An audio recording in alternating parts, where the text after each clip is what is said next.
Have you ever felt the universe watching you? Waiting, almost smiling as everything in your life quietly falls apart? I hadn't. Not until that day. My name is Olivia Brooks, and if I'd understood what was coming, I would have stayed in bed, locked the doors, and ignored the sun entirely. The morning felt normal. Too normal. I ate breakfast, played music, planned my day like a person convinced they still had control over their life. But life, as usual, had other plans. It all began with a sputter, a tiny cough of my car engine that I chose to ignore. Then came another, and before I could even whisper a prayer, the whole thing died right there on the side of the road. I sighed, tapping the steering wheel again as if it would listen. It didn't. If I'd known what waited behind the next hour, the fear, the confusion, the things I still struggle to explain, I would have just left the keys right there and run. I tried restarting the engine again. Once, twice, nothing. Just a cold, final click. For a moment, I just sat there, frustrated, hands still on the steering wheel, staring ahead like maybe the car would change its mind and start again. But it never did. "Come on, not today," I whispered, tapping the dashboard like it might listen. I grabbed my phone. No service. Perfect, just perfect. The one time I actually needed a little help from the universe, it decided to ghost me, I whispered to no one. I leaned back, staring at the quiet road ahead. I could already feel more frustration bubbling up behind my ribs. Liam would be expecting me soon. I sighed. But his call wouldn't come through. I was officially stranded. And something, though I couldn't explain what yet, shifted in the air. Like the day had finally revealed its real intention. I stepped out of the car, half expecting the evening air to slap me for my bad decisions. Instead, it was cool. Too cool for a day that had been burning hot just an hour ago. The wind carried this eerie hum, almost like it was whispering through the trees. I wrapped my arms around myself and looked down the empty stretch of road. Not a single car in sight, just silence, and that orange glow slowly fading into blue. And then I heard it, the low hum of an approaching car. I turned. A pair of headlights appeared in the distance, flickering through the thin veil of dust my car had kicked up earlier. Relief washed over me for half a second, before the unease settled in. It's funny how hope and fear can arrive at the same time. Before I could move, the car slowed and stopped beside me, its beams catching my face. I squinted, raising a hand to block the light. The door opened, and my heart stopped. A man stepped out. "Hi," he said. I swallowed. James Wesley. A year had passed, but seeing him again was like reopening a wound I thought had long healed. He looked almost the same, only his eyes were quieter now, like the sea after a storm. "Hi," I managed, my voice too soft, too uncertain. "You need a ride?" he asked casually, but his jaw tightened ever so slightly. "Yes, please," I said, pretending to adjust my bag so I wouldn't have to meet his gaze for too long. "Come on," he said, stepping aside.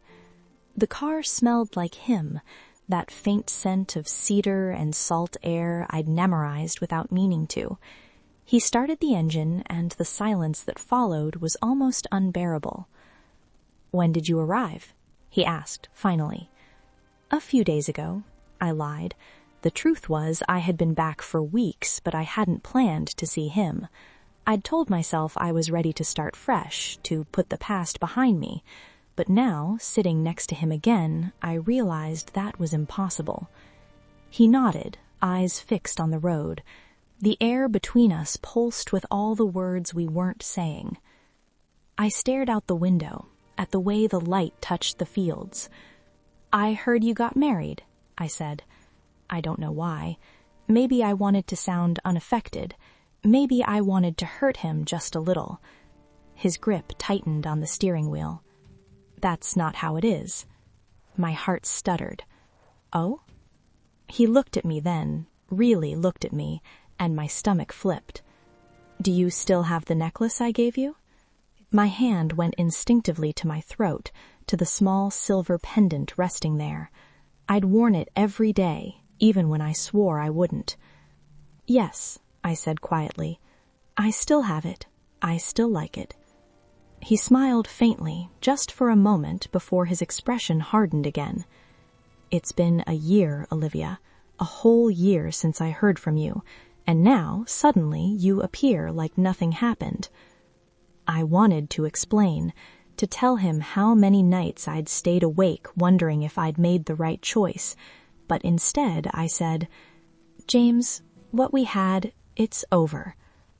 Yeah, he said, his voice low. I know, but if it's really over, why do you still wear that necklace? I turned away.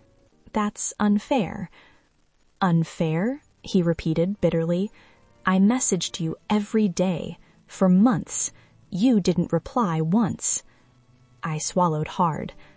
I wanted you to move on with your life. He exhaled sharply, a mix of frustration and pain. My life went with you on that plane. His words struck me like a blow. I stared out the window again, blinking fast. The world outside blurred, the road, the trees, the sky. James, please, I whispered, just take me to town. And when will it be the right time? He asked. I closed my eyes. James, please stop. He said nothing after that, but I could feel him glancing at me occasionally, as though trying to read the thoughts behind my silence. When he finally pulled up outside the small diner on the edge of town, I reached for the door handle, desperate for escape. But before I could open it, he said softly, You shouldn't have come back if you didn't want to see me. I froze, fingers on the door. Maybe I didn't come back for you. He smiled faintly. Then why are you trembling? I couldn't answer. Instead, I stepped out, clutching my bag, and walked away before the tears had a chance to fall. Later that evening, I sat on the porch of my mother's old house, the same place where I'd grown up, staring at the necklace in my palm. The metal was warm from my skin, the tiny heart charms still as flawless as the day he'd given it to me. I'll never take it off, I had told him back then. And I hadn't, not even when I said goodbye. Liam's voice echoed in my head. You need to stop living in the past, Olivia. I'm your future. He was right, of course. Liam was kind, steady. He loved me in a way that felt safe. With him, there were no storms, just calm seas and quiet mornings. That should have been enough. So why did my heart still ache for the storm? I pressed the necklace to my lips, closing my eyes. I'll forget him, I whispered to the night. This time, I'll really forget him. But even as I said it, I knew it was a lie. The next morning, I met Liam at the cafe. He looked tired. His smile was there, but it didn't reach his eyes. You didn't call, he said gently. My phone died, I explained. He nodded, but I saw the flicker of something. Doubt, maybe. He reached for my hand. You seem distracted lately. I'm just tired, Liam. He studied me for a moment. I know when you're lying, Olivia. The truth sat heavy on my tongue, but I swallowed it back. What could I possibly say? That I'd run into the man who still haunted my dreams? That one look at him had unraveled everything I thought I'd mended? Instead, I smiled. I'm fine. Liam squeezed my hand gently, but his eyes were still searching mine, looking for something he couldn't name. And that's when I realized the past wasn't done with me yet. The days that followed blurred into one long stretch of confusion. Every morning began with Liam's warm voice on the phone. "Good morning, my love." And every night ended with me staring at the ceiling, wondering if I had made the right choices. Wedding preparations filled the air like perfume I couldn't escape. My friends chattered endlessly about flowers, dresses, and venues, while I smiled, nodded, and pretended to share their excitement. But inside, I was suffocating.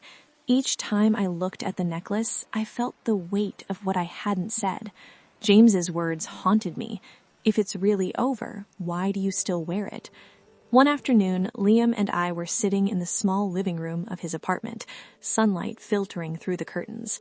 He was going through some wedding catalogs while I scrolled absent-mindedly through my dead phone, still not fixed.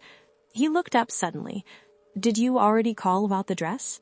I hesitated. "Not yet."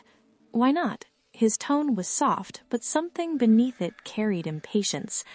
"I'll do it when I go to the city, I promise." He sighed and leaned back, rubbing his temple. "It's not to pressure you, but sometimes I feel that the wedding doesn't thrill you as much as it does me." I froze. That hurt more than I expected it to. "Don't say that, my love," I said softly. "I promise I'll choose the most beautiful dress for you." He smiled, that same kind smile that had first drawn me to him. "I love you, Olivia." "I love you too," I whispered. But the words felt borrowed. That night, when Liam fell asleep beside me, I slipped out of bed and stood by the window, staring at the moonlight spilling across the street. I wanted to cry, but the tears wouldn't come. My heart was full and empty at once. I thought I'd buried the past, but it was clawing its way out again. The next morning, I decided to drive out to the edge of town, maybe just to breathe, maybe to think. But as fate would have it, Charlotte was there. I recognized her instantly. James's friend, the woman I'd once seen at his house, smiling in that quiet, reserved way. She was waiting by a small roadside cafe, arms crossed, expression unreadable. When I stepped out of my car, she didn't waste a second. "You must be the woman who broke James's heart twice." Her voice wasn't loud, but it cut straight through me. "You don't know me," I said quietly. She gave a small, humorless laugh. "I know enough. I know your name is Olivia, and I know you're going to marry that rich guy." I stiffened. "Yes, I am." "Then what are you doing looking for James?" she asked sharply. "Haven't you done enough harm?" My voice trembled. "I only came because I had to tell him something before I leave." She folded her arms tighter. "Let him be happy. He already has someone, and so do you." My voice trembled. "He didn't tell me that." Her eyes softened for just a moment. "Then let me tell you now, we're getting married." The words hit like cold rain. I turned away, blinking hard. "Excuse me." I walked back to my car, but my legs felt weak. Inside, my pulse was roaring. Married. The word kept echoing. And yet, something in her tone had felt forced, as if she didn't quite believe it herself. That night, Liam noticed something was wrong with me. I was racking my mind around my encounter with Charlotte earlier. "Who were you talking to earlier today?" he asked as soon as I entered our living room. "No one," I lied. "I heard," he pressed, his voice rising. "It was a woman. Who was that?" My heart skipped. "You heard wrong." He stepped closer. "Answer me." I hesitated too long. That was enough. "Yes," I said finally. "Why didn't you tell me?" he demanded. "It was nothing. She's just someone I used to know," I said quietly. "You should appreciate that I'm trying to protect you from more pain," he said, his voice cracking under the weight of emotion. "What did she say to you?" "Nothing," I said, but even I didn't sound convinced. "I know you, Olivia," he said, using my name wrong, still consumed by confusion. "Tell me the truth." I looked away. "Liam." "I love you," he murmured softly, as if to himself. And you live thinking about ghosts." He turned his back to me. I had a quick flashback to what she said to me. "He's going to get married. Continue with your life, Olivia." I wanted to. God, I wanted to. But the heart never follows reason. "It's not easy," I whispered. He didn't answer. The next day, I decided to see James again. Not to rekindle anything, I told myself, just for closure, just to end things properly. When I arrived at his house, he was sitting outside, shirt half unbuttoned, staring at the horizon like a man waiting for something that would never come. "I shouldn't have come back," he asked, softly. "Then why did you come?" "Because I wanted to know if I've already forgotten you." He looked up, eyes searching mine. "And what's your conclusion?" My throat tightened. "I have to forget you, James, because there are people who love each other but can't be together, because it's no longer our time." "Of course it's our time," he said, his voice rising with hope and desperation. "We still have a chance." "But you're going to get married," I reminded him. He frowned. "Who told you that?" "The girl who was at your house?" "Charlotte," he said, almost laughing. "No, Olivia. I tried to fill my emptiness with other people, but with none did I feel what I felt with you." I shook my head. "That's not right, James. We'd be breaking hearts. Yours, mine, theirs." "What's not right," he said, stepping closer, "is that you're going to marry someone you don't love. That's unfair to both of you." "So what do we do? Do I tell Liam I never loved you and then just leave?" "That's the fairest thing to do." I felt tears spill over. "James." He took my hand gently. "I'll be in the same place where I gave you that necklace, waiting for you to decide." I nodded slowly, heart pounding. Then I walked away. That evening, Liam confronted me again. "Where were you?" he asked, his voice cold. "I went to visit my grandmother," I said. "Liar." "What?" "I know everything," he said quietly, "about your ex, James, and I know you were with him today." My chest tightened. "Are you spying on me?" "Do you love him?" I hesitated. I can't answer that." "I have the right to know," he said, trembling. "You're going to be my wife, and you go to sleep every day thinking about another man?" "Liam," I whispered, "I never wanted things to happen this way." "Then tell me the truth," he said bitterly. "Do you love him, yes or no?" I looked at him, unable to speak. "Yes or no, Olivia?" "I'm confused," I said finally. He stared at me as if I had just broken him. "Confused? Is that all you're going to say?" "What else do you want me to say?" I whispered. "You knew about him," he said bitterly, "but I thought all this time together was to help you forget him." I couldn't stop the tears now. "Liam, I want to postpone the wedding." "I won't do that," he said sharply. "Please," I begged. "I need to think things through." "There's nothing to think about," he said, turning away. "If you didn't love me, you will in time." His voice broke on that last word, and when he left the room, the silence felt like punishment. The next few days passed in silence. Liam barely spoke to me. When he did, it was only about practical things. Errands, appointments, wedding plans I no longer had the heart for. The tension between us was like glass underfoot, silent, sharp, and ready to cut with one wrong step. I tried to distract myself with work, friends, anything, but my mind was elsewhere. I thought about James's words every night. "I'll be waiting where I gave you the necklace." I told myself I wouldn't go. I told myself I was done. but love doesn't obey reason. It was Charlotte who came to see me first. I was alone at the house when she knocked. Her face was pale, her voice trembling.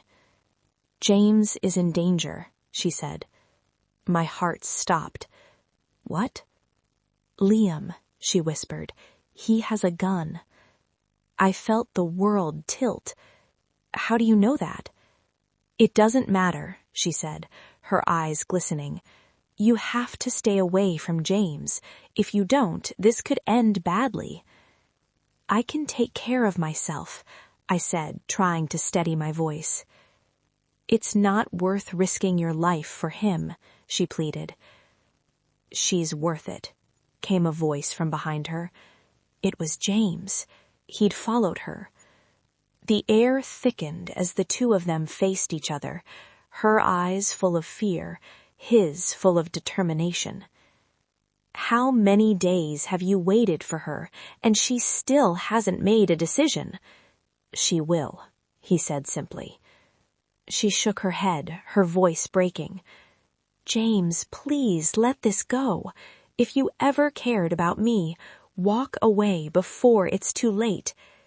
He looked at her, pain flickering behind his eyes. "Charlotte, I know you love me, but I can't return those feelings, and it would be unfair to pretend I could." She swallowed hard, nodding slowly. "You're right," she said softly. "I just hope this doesn't end in tragedy." Then she turned and walked away. The sound of her footsteps faded, but her words lingered like smoke. Later that evening, I went to Liam's house. I was shaking before I even knocked. He opened the door with a hollow look in his eyes. "So, you came back," he said, voice like ice. "Yes," I said, "but not to fight, to pack my bags." He stared at me, expression unreadable. "Are you going with him?" My voice trembled. "Liam, it's not fair for me to marry you without feeling love." His jaw clenched. "You should have thought about that before." "Please," whispered, "let me go." He took a deep breath, then, "Go," he said, finally, his voice cracking. "Really?" I asked softly. "I understand that you love him, and there's nothing I can do about that." My throat tightened. "Liam, I'm sorry for everything I've done to you. You know I never meant to hurt you." He looked away. "Don't say anything. Just go, Olivia, and may you be very happy." I wanted to hug him, to thank him, to say goodbye properly, but I couldn't, so I turned and walked away, each step heavier than the last. When I reached James, he was waiting exactly where he said he'd be, by the old tree near the river where he had once given me the necklace. The sight of him standing there, wind in his hair, eyes full of love and sadness, broke me completely. "You came," he said, almost in disbelief. "I've been waiting here every single day since I asked you to meet me. I can't believe this. My love, you're really here." "I never forgot you," I said softly. He smiled through tears. "You were never to blame for any of this." "I know," I whispered, "but still, I'm sorry." He took my hand.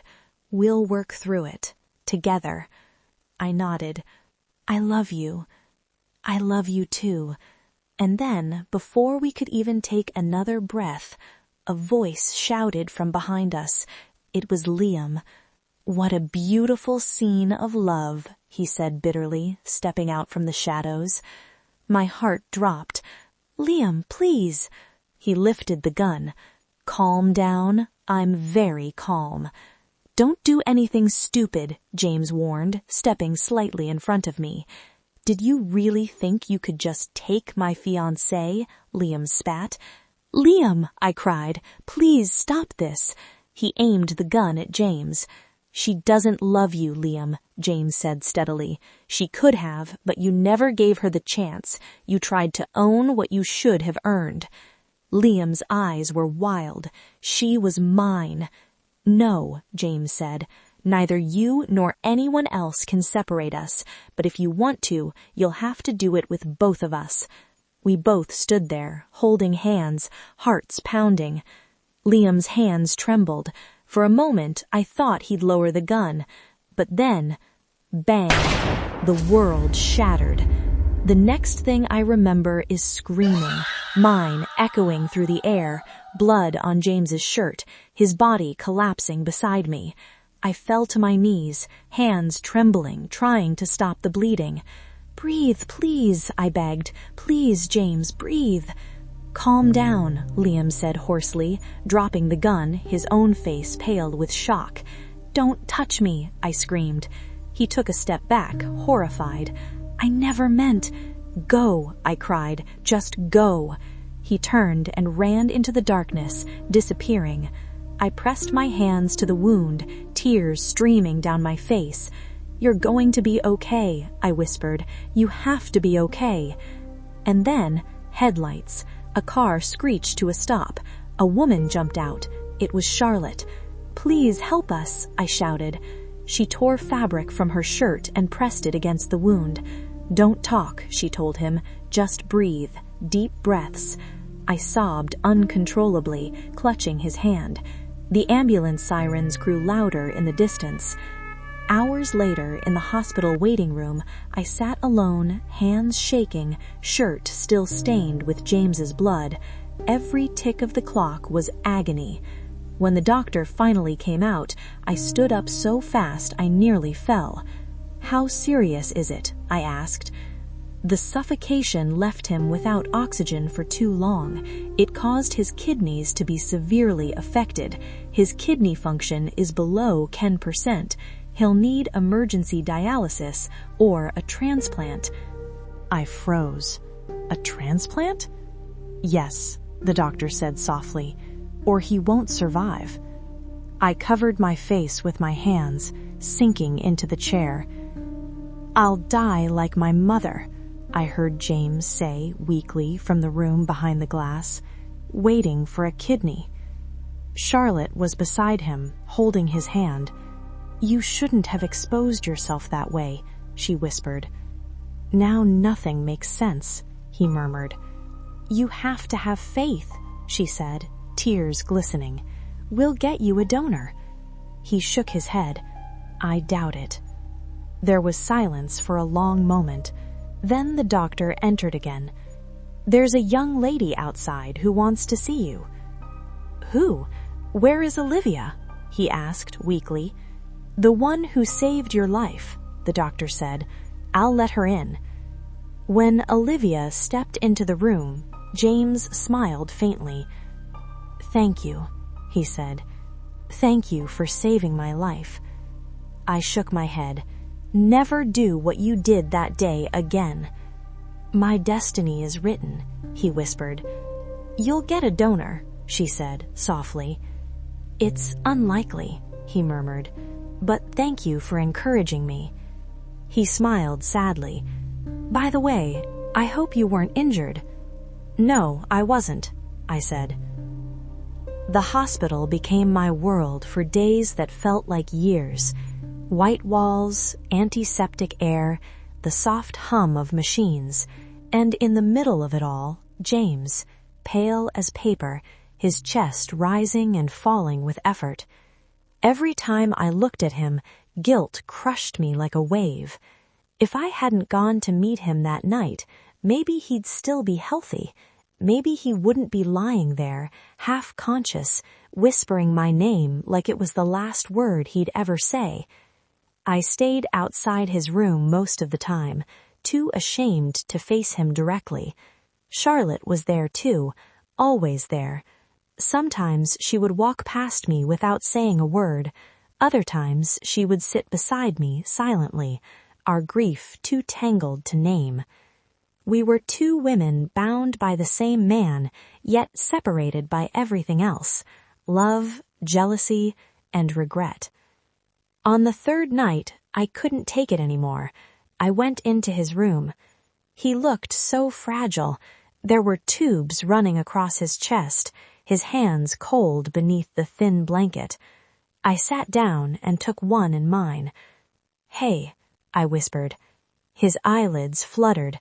When he saw me, he tried to smile. "You shouldn't be here," he murmured. His voice was barely a breath. I couldn't stay away.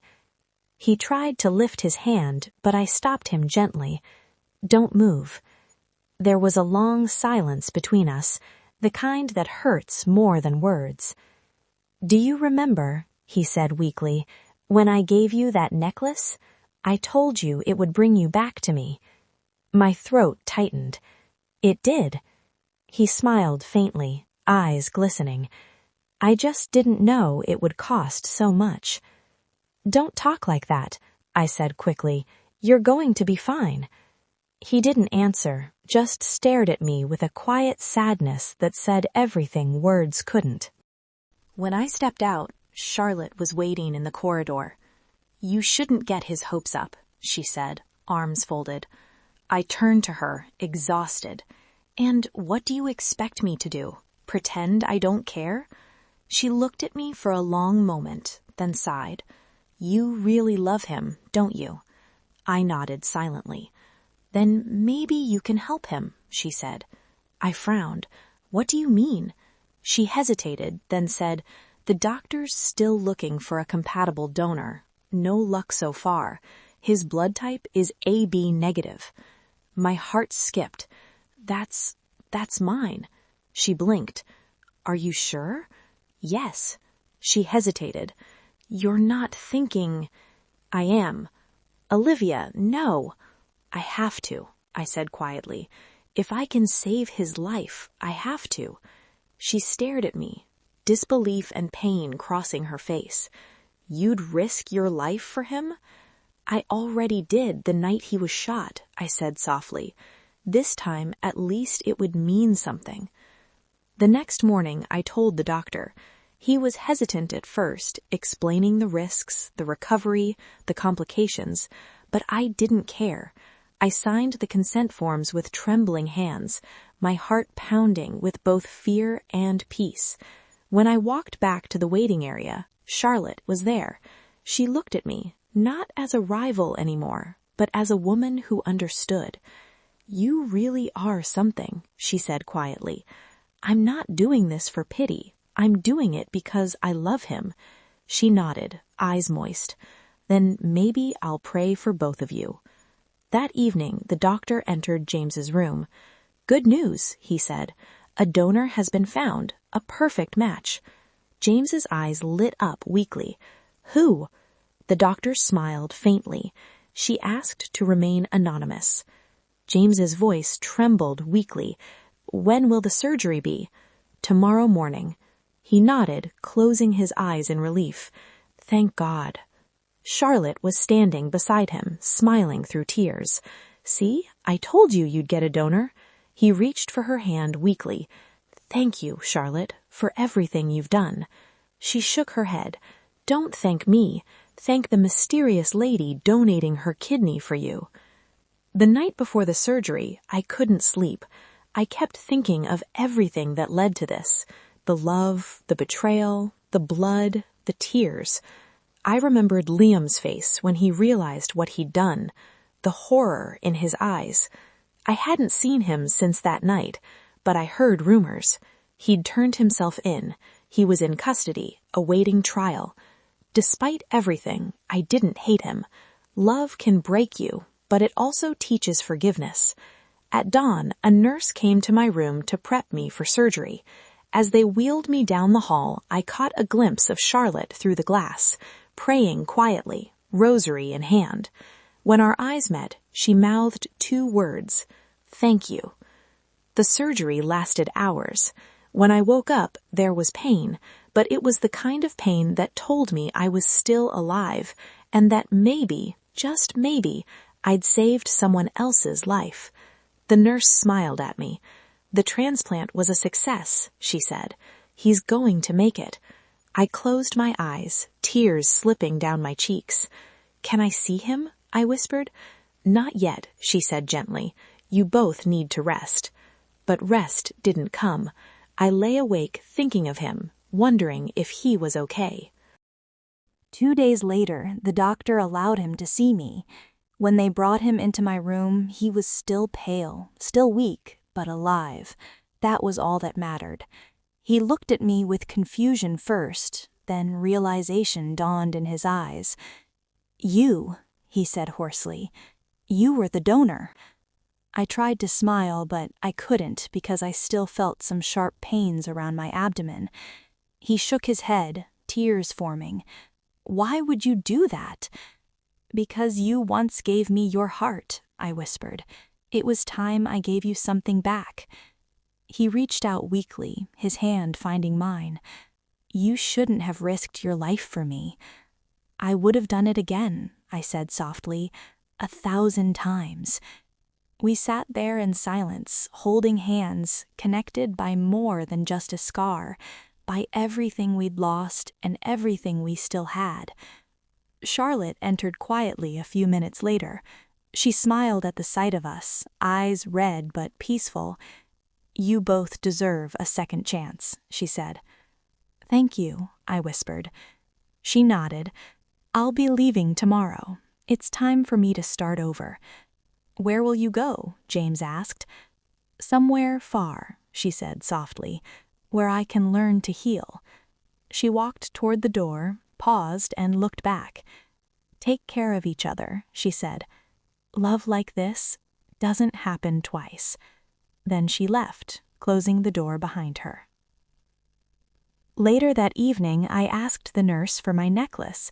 She handed it to me. It had been found at the site of the accident, still intact, still shining. I held it up to the light and smiled. "It brought me back to you," I said quietly. James smiled. "And this time, I'm never letting you go." It's strange how quiet the world becomes after chaos. The hospital had emptied out, the days had grown warmer, and sunlight poured through the window like a gentle promise. I could finally walk without help, though the scar on my side still pulled whenever I laughed too hard. James was recovering faster than anyone expected. His color had returned, and he spent most mornings by the window, sketching or writing in a notebook the nurses had given him. Sometimes he would hum softly, the same tune he used to play on his guitar years ago. Every time I heard it, I felt tears rise, not from sadness, but from the overwhelming realization that we had both survived. One afternoon, while we sat together in the courtyard garden, he reached into his pocket and pulled something out. My breath caught. It was the necklace, the same one he'd given me years ago, still shining, though its chain was a little tarnished. "You kept it safe," he said quietly. I nodded. "It's been through a lot." "So have we," he said, smiling faintly, "but we're still here." He fastened it gently around my neck, fingers trembling a little. When his hand brushed my skin, something inside me broke open, all the fear, the guilt, the pain, replaced by a deep, silent peace.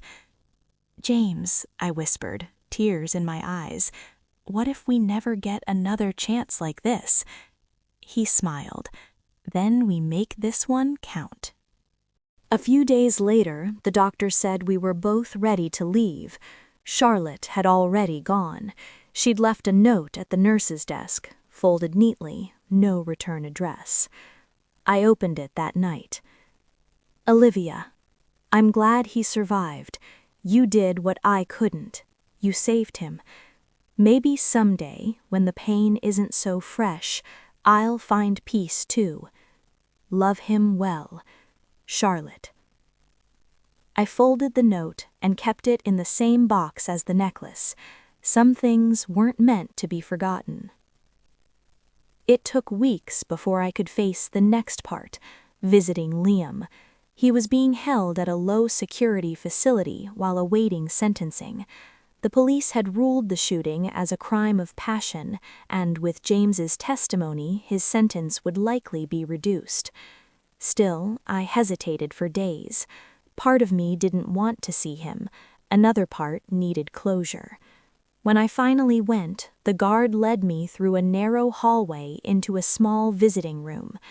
He was already there, thinner, quieter, a shadow of the man I once knew. When he saw me, he smiled faintly.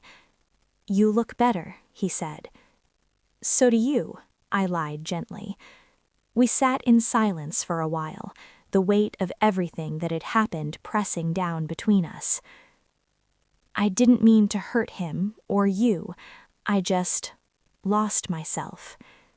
"I know," I said softly, "and I forgave you a long time ago." He looked at me, eyes wet. "Why?" "Because hating you would have destroyed me too." He nodded slowly. "Does he know?" "That I visited you? No." "Tell him someday," he said quietly. "Tell him I'm sorry." "I will." He gave a small smile. "You loved me once, didn't you?" "I did," I said, "but love changes. It doesn't disappear, it just finds new places to live." He looked down, tears spilling over. "I'm glad you found where yours belongs." We sat there for a few more minutes. No anger, no bitterness, just silence and the faint hum of fluorescent lights. When I stood to leave, he said, "Take care of him." "I will. And you, take care of yourself." That night, back at home, I stood on the balcony, watching the city lights shimmer in the distance. James came up behind me, wrapping his arms around my waist. "You went to see him, didn't you?" he said softly. I turned to face him, surprised. "How did you know?" He smiled. "You always get quiet when you've done something brave." I laughed softly. "He's sorry, James." "I know. And I forgive him too." We stood there for a while, watching the stars. The air smelled like rain, fresh and new. "Do you believe in destiny?" I asked quietly. He thought for a moment, then said, "I believe in choices that lead us there." Weeks turned into months. Life returned to something like normal, though nothing was truly the same. We moved to a small town near the coast, a place where no one knew our story. James started teaching music again. I opened a small flower shop.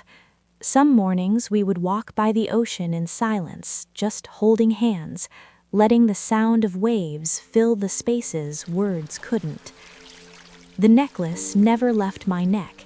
Every time it caught the sunlight, I remembered everything we'd been through, the pain, the sacrifice, the forgiveness. And every time James's hand brushed mine, I remembered that love, real love, isn't about what you get to keep, it's about what you're willing to give. One evening, as we sat watching the sunset, he took my hand and whispered, "You know, I never asked what you'd wish for if you could go back in time." I smiled. "Nothing." "Nothing?" I nodded, because if even one thing had changed, maybe we wouldn't be here now. He kissed my forehead gently. Then I guess destiny knew what it was doing after all. The sun dipped below the horizon, the waves sighed against the shore, and the last light of day glimmered off the necklace, the same one that had once been a symbol of heartbreak, now shining as proof of love that survived everything. And in that moment, I knew our story hadn't just been about fate. It had been about choosing to love, even when it hurt. Because love, when it's real, doesn't end. It simply begins again in a different way.